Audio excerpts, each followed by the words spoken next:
आगामी कुंभमेळ्याच्या पार्श्वभूमीवर रस्ते नियोजनाची आता चर्चा सुरू आहे आणि नाशिक त्र्यंबकेश्वर रस्ता हा लवकरच पूर्ण करणार असल्याचं मुख्यमंत्री देवेंद्र फडणवीस यांनी म्हटलेलं आहे। याशिवाय नाशिक रिंग रोडला सुद्धा मंजुरी देण्यात आल्याचं मुख्यमंत्री म्हणतात। 8 प्रमुख रस्त्यांना बैठकीमध्ये मान्यता देण्यात आल्याची माहिती मुख्यमंत्र्यांनी दिलेली आहे। जवळपास 8 प्रमुख रस्ते की ज्याचा जास्तीत जास्त उपयोग हा कुंभच्या काळामध्ये होणार आहे आणि प्लस काही अंतर्गत रस्ते देखील राष्ट्रीय महामार्गाकडे आहेत।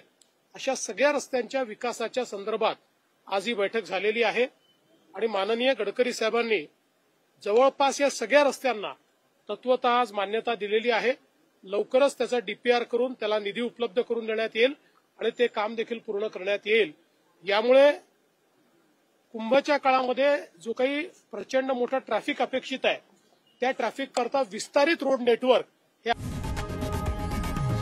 लोकशाही मराठी ऐका, पहा, जागरूक रहा।